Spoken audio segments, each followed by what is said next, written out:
Hey guys, Mike here from Mercado Airwaves. We want to thank you so much for all the support you've given us here on the network. And if you want to see what we're up to outside of the station, please follow us all over social media. I'm on Twitter at Mike M Media and on Instagram at Mike Mercado Media. You can follow the good brother Alex Mercado on Twitter at Mercado21Alex and on Instagram at Mercado2121. The lovely Nicole Mancha is on all social media platforms at Typing When Tipsy. You can follow the network on Twitter at Mercado Airwaves. Our pop culture show, The Good Brothers, on Twitter at Good Brothers Pod. Our true crime shows on Instagram at Murder, Mysteries, and More. And of course, like us on Facebook at Mercado Airwaves. You can see all our videos on YouTube.com/Mike Mercado 2333 or by searching Mercado Airwaves Network. We play video games on Twitch, twitch.tv/Mercado Airwaves Network. And of course, you can support our network by finding a tier just for you, whether you want early access, you want to be part of polls, you want to win contest prizes, by visiting us at patreon.com/Mercado Airwaves. And we really appreciate it wherever you get your favorite podcast. So like, rate, review, and share us. And please spread the word. For the good brother, Alex Mercado, for the lovely Nicole Mancha, I'm Mike Mercado. Thank you so much for all the support you've given us here on the network. Hello and welcome in, friends, to Sports from the Couch here on the Mercado Airwaves Network. I'm your host, Mike Mercado. I want to thank you so much for making us a part of your day. And it is a special edition of Sports from the Couch because on this episode, we are going to review and discuss, dissect everything that was episode 1 and episode 2 of ESPN's 30 for 30 10-part documentary of The Last Dance. And to join us today is somebody I couldn't think better to be on this episode, to talk sports, to talk film, to talk television, from the Good Brothers podcast. He's a two-time national champion from Navarro. We have the good brother himself, Alex Mercado. What's going on, good brother? Thank you for joining us today. Hey, thanks for having me, man. I can't wait to talk about this. It's interesting that, I'm more the movie TV pundit on our podcast channel, and you do more of the sports, but we've been able to mix it a lot with WWE being in the headlines and now this, so I'm really excited to talk about it. And we got a lot to talk about, good brother, that's for sure. They gave us a lot of good, juicy nuggets. So why don't we get right into it? We had the 2-hour premiere. It was 8 p.m. Central Time in the greatest city in the world, the city of Chicago, where I think it's going to have the highest ratings, obviously, when it comes to the demos, when we find out the numbers. The hype, let's start there. Leading into this moment, obviously what's going on with COVID-19, everybody, most places being in shelter in place. What was the hype level when it comes to outside of the sports world? Because we know how hungry people were for any type of content. But when it came to the pop culture world, when it came to the film world, when it came to the television world, where was The Last Dance when it came to anticipations for a lot of people in the pop culture world? I truly think we can take away the whole situation we're in out of the equation because the hype for this docuseries was so high already coming in. You're talking about one of the biggest, in general, sports franchises in the history of sports. I think the way they say in the doc best is Michael Jordan's the best at doing basketball in the sense that he's the best. If you consider anyone in the world good at something, he's the best of the best at what he does, if that makes any sense. Like, no one's better at doing something than Michael Jordan is at playing basketball. And just that whole team and the drama with it and the fact that it was an ESPN thing, it's 10 episodes. These are the people that did the OJ series that won an Oscar. And we're talking about Michael Jordan in the sense of, he really hasn't been in the limelight like this ever. So the fact that he's out there open, modern interviews, talking about everything is so fascinating. And it proved last night that it's fantastic, honestly. And then obviously in the sports world, it's what everybody's been talking about. And during this pandemic, it's the only thing that we've really been able to hold on to. There was a premiere. There was a time slot for it. Everybody kind of gathered in their own way. A lot of people have fond memories of it. It wasn't that long ago where it seems like a distant memory. It was just far enough where it's like it's fonding. The memories are still, deep in people's hearts.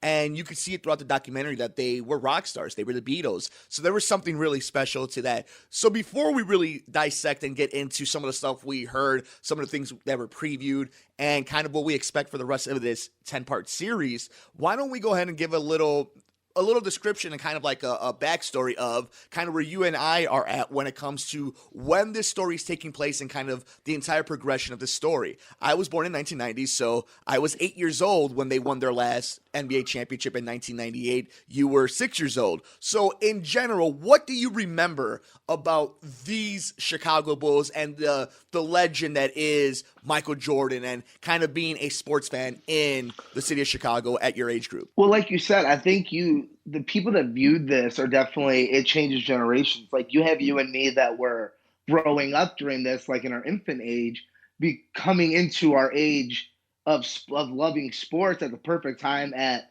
the prime of this run. And then you have people like our parents and our uncle who were, a solid age.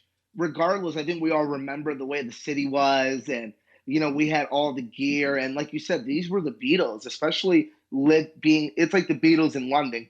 It's the Beatles of Chicago. Like they were right in front of us. We were around all of it. The city was alive with it. It was a simpler time almost. And such fond memories from those times of just everyone having a common team in the city, which I don't think we've seen in a very long time. They explain it well. We're like, the North Siders have this, South Siders have this. No one was really watching this, but the Bulls are kind of where everyone was able to bond and really come together as a city. So why don't we go ahead and get into some of the stories and the details that we saw in part 1 and part 2 of The Last Dance. And part 1 obviously starts off with Michael Jordan, and it's a Michael Jordan heavy episode.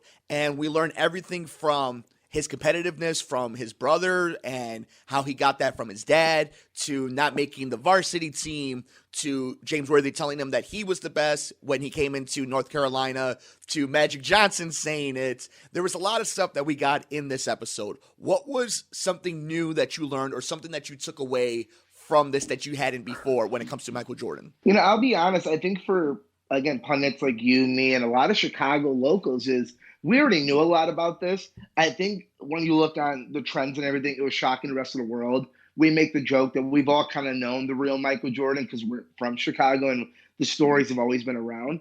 But something fascinating, I think, that people in general underestimate was how good he really was at North Carolina coming into the Bulls organization. I think people think those were forgotten years, but he was doing major things as an athlete all those years before we even got to the first championship run. Even somebody like myself who professionally, I know a lot when it comes to the NBA and when it comes to the history. Yeah. And as a sports fan, I know a lot about the Bulls and whatnot. I had no idea, though, that he hit the ground running so fast. I didn't realize that foot injury against Boston, when he came back against Boston and dropped over 60 points, I didn't realize that was his second season. I thought that was a little deeper into his career already, like maybe 2 or 3 years before he would win a title.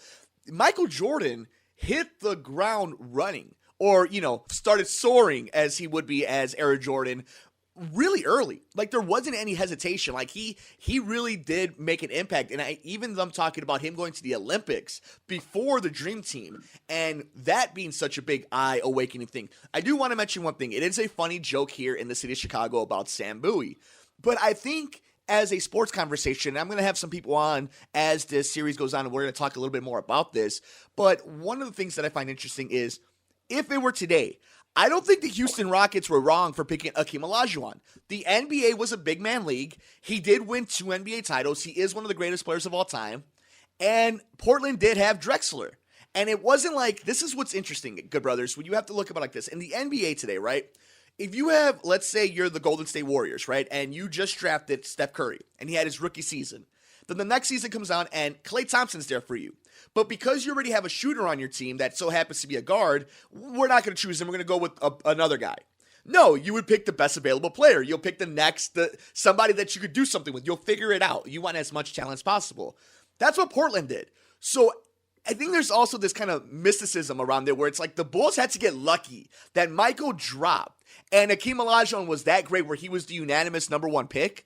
But obviously in a redraft, Michael would probably be everybody's number 1. But I think in that moment in time, in that mind frame, you can't necessarily blame anybody because we have the benefit of hindsight. No, I completely agree. And I don't think it's a situation where if like, the most recent Bears draft where we took the wrong quarterback, I think it's like you said, hindsight's kind of a pain where I don't think anyone could have predicted Michael Jordan go on to be the greatest athlete of all time at what he does.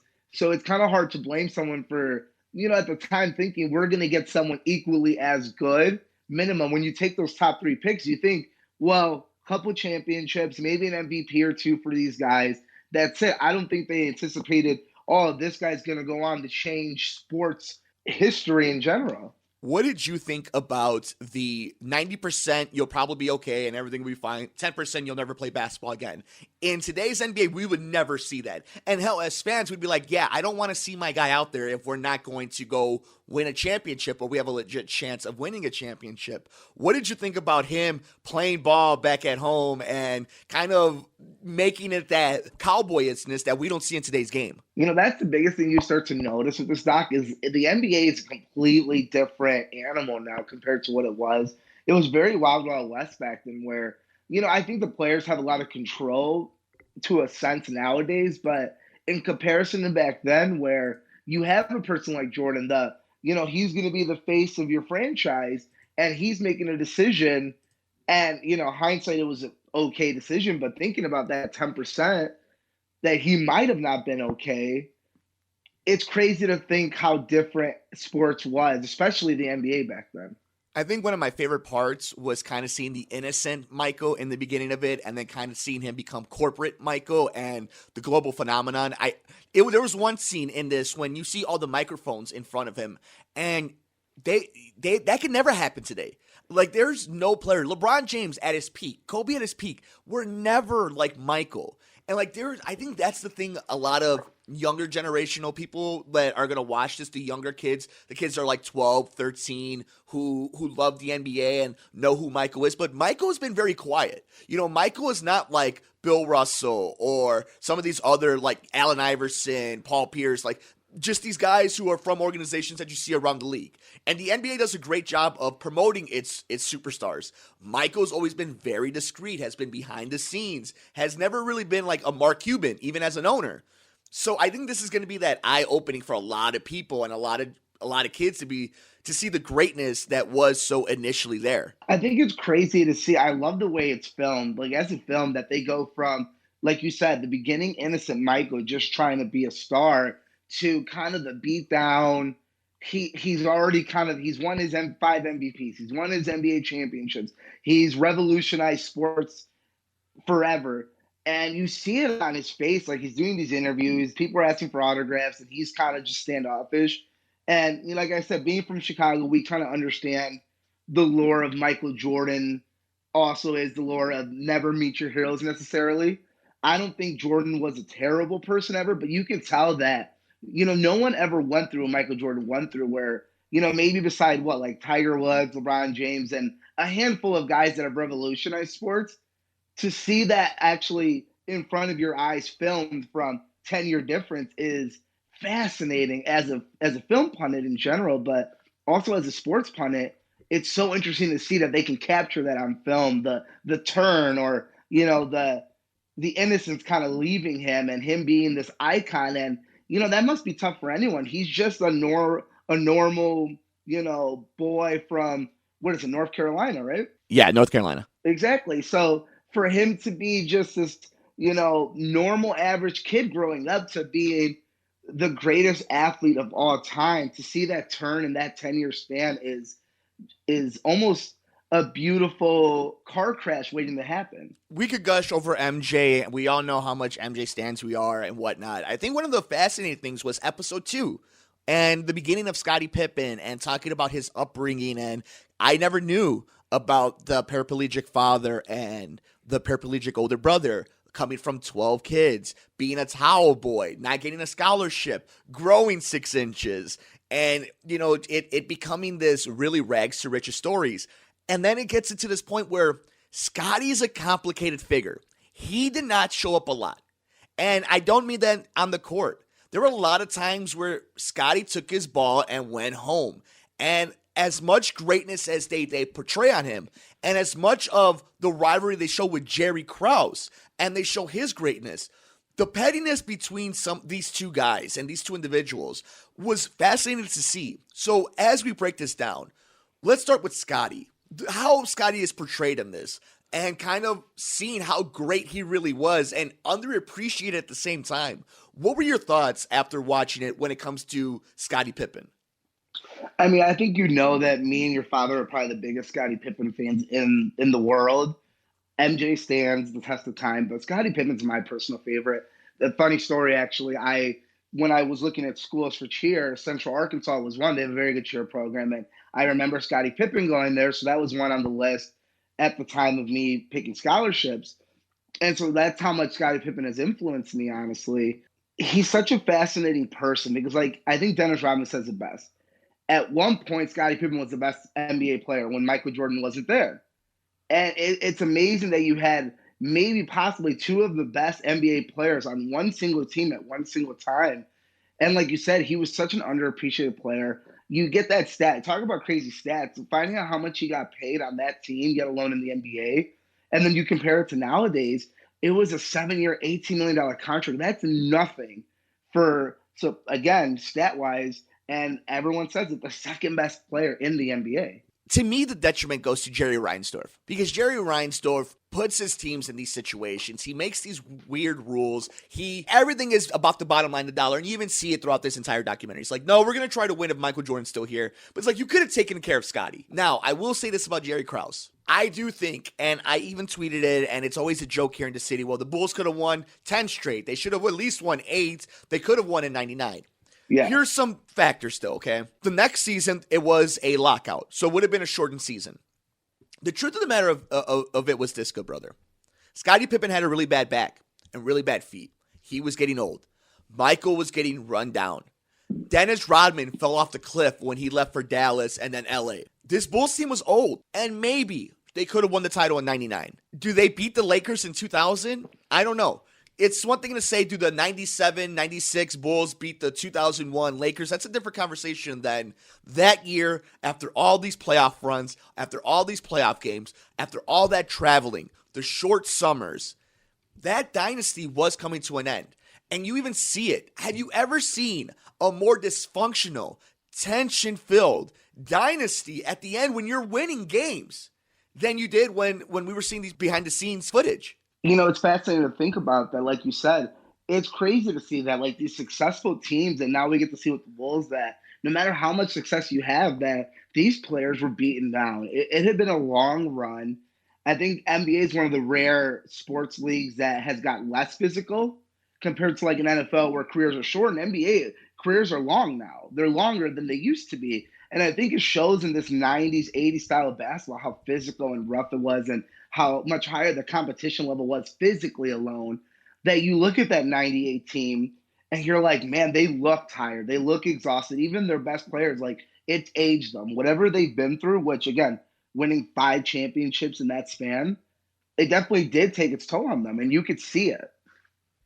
So then you have your body being beat up, and then you have this contract dispute going on when, let's just say for perspective, in the NBA, the average salary is about $7.5 million a season. Just to give you even more perspective, Klay Thompson makes $69 million. So if you think about, like, comparative to what Scottie could have made, yeah, he's pissed off, but he signed a deal. I think Jerry Krause doesn't get a lot of credit, though, either. As much as they give him a lot of crap, and as much as we all kind of figured they were kind of slowing down at the very least, this is the best way I heard it put, good brother. Jerry Krause was given the Mona Lisa with Jordan, but 2 different times he put the perfect frame around it. He's the one who brought in Ron Harper, Dennis Rodman, Scottie Pippen, Steve Kerr, Bill Wellington, Bill Cartwright, Tony Kukoc. The list goes on and on and on. Where I think Jerry Krause comes out really bad is because we're looking this at 2020. Could you ever hearing a general manager saying, this is the last season, Joe Madden is the manager of the Chicago Cubs. Next year, we will have a new coach. Could you ever imagine a professional team doing that before a season started? Could you ever imagine a general manager saying, yeah, we were thinking about trading Kawhi this offseason. We had some really interesting offers, but, this is where we're at right now. Could you imagine if a GM did that in any professional sport, let alone the NBA? No, you just don't see that anymore. Look at the way the Cubs handle Chris Bryant right now, and that we consider that a travesty, and that wasn't even a quarter of what you saw in this 90s news media outlets, the way he projected himself to everyone. It was so personal. And I think that's what makes this doc really pop, is it's so personal to everyone, everything that went down. Do you think Scotty came off looking bad, good, or maybe another word for it? No, I think he comes out looking great. I think the one thing that I love that they do is they're very real with everyone about everything they talk about. And I think everyone had the same consensus that maybe Scotty, didn't handle himself properly at this time or at this time. And that's his prerogative. And, hindsight's a bitch. But when it comes to the player himself, the fact that Jordan put him over and Rodman, and everyone just puts him over as, no, he deserved more. And I understand why he went down, and it was so much drama toward the end. Like the fact that everyone understands why that happened, you may not agree with it, but everyone can understand his frustration. And I think he comes across great in that sense of, he's always, it must be hard to go down to history as you were the greatest number 2 of all time. One of the things I have kind of a sour taste in my mouth about this documentary is the fact that everybody's there to tell the story, and we are getting the full story except for Jerry Krause. And there's something really unfortunate about that because before he passed away, he did kind of make amends with the community. And these are digging up old wounds. And I think that's the one sad thing about this doc is we're not going to hear his side. And as much as ego has to deal with a lot of different things, people like winning. People like continued success. And I think what killed Jerry Krause is Jerry Krause was not a good people person. He never was. It's not a secret within the media. And unlike Michael, who's very charismatic, I mean, he was the Haynes guy. There is a reason why there is this narrative. And he played basketball with the Looney Tunes, Mike. For God's sakes. But I think at the end of it, what's going to be sad is we're not going to see or hear Jerry Krause's side of the story. No, I agree because, like you said, the fact that, look at social media the next day and people are comparing him to Carol Baskin. And I know it's a big joke. And you and me had a few, those memes about him looking like the guy from Space Jam, the Monstars, Danny DeVito's alien character. But like you said, it's so sad because, without him, we don't have any of these championships. And again, toward the end, was Jordan, Pippen, was everyone at that end year at fault for something? Yes. I hope the dog kind of takes a turn, and I hope maybe these interviews, like I said, these, behind the scenes, these interviews are like days and hours long. So I hope the way they're trying to tell this story, we're going to get a little more positive at the end of what he did for the organization in basketball.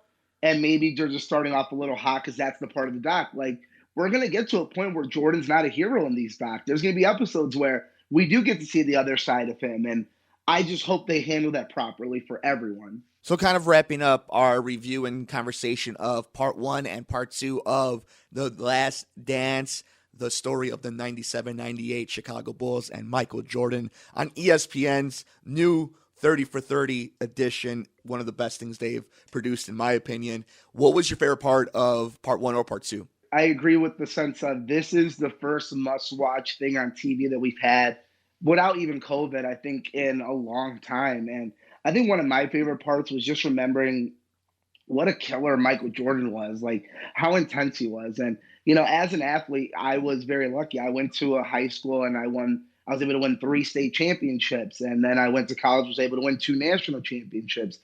And I'm not going to sit here and I think everyone always wants to be Michael Jordan. Personally, I was more of a Pippen when it came to I knew my role and I did my role well and I won my championships.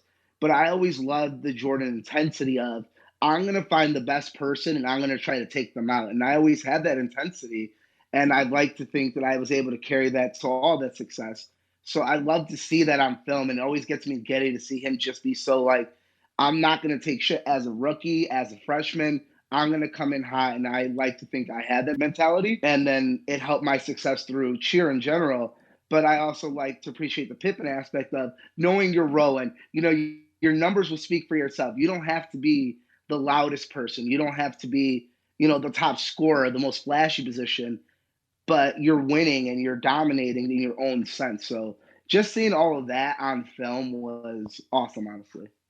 What's the one thing you're kind of looking forward to the most learning, or what is something that you hope to see in the next 2 episodes of The Last Dance? Again, I love Michael Jordan. I want to see, you and me have done episodes of Murder Mysteries and more about Jordan Dad's incident, and we've got to talk about how his darker side. I want to see that on film finally. I want us to see a more human Michael Jordan, because I think that's what the audience really is craving right now at this time is I want to see Michael Jordan will always be our hero. Let's see the human side of him. Like, let's see that on film, not just stories or books. So what are your final thoughts of episode 1 and 2 of The Last Dance that premiered this past Sunday, being a Chicagoan, a sports fan, an athlete, a pundit? What are your lasting thoughts of the premiere 2 episodes? I think it's a 10 out of 10 overall. I think as a pundit, this will win the Oscar. It's 10 episodes. If the next 8 are anything close to 1 and 2, it's a guarantee Oscar for doc series.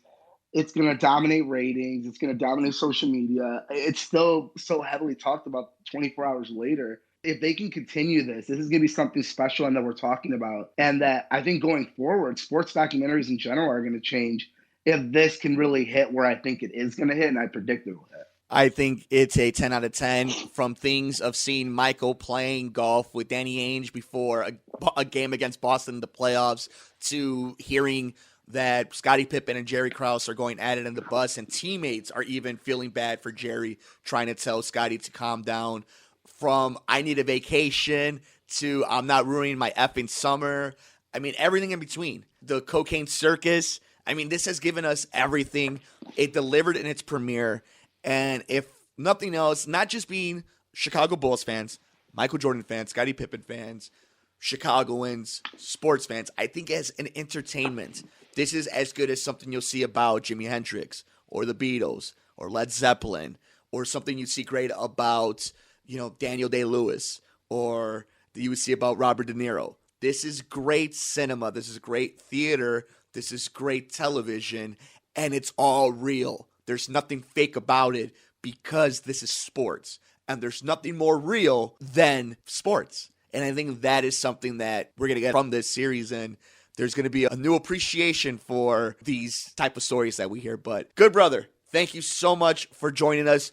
We really appreciate you taking some time and joining us to review the first 2 episodes of The Last Dance. The good brother is on Twitter at Mercado21Alex and on Instagram at Mercado2121. You can check out his podcast all about pop culture and the entertainment world. Right now he's doing Quarantine Files, his top 5s, with a co-host that's actually pretty decent, but we don't have to mention him, at The Good Brothers Pod. You can follow them on Twitter.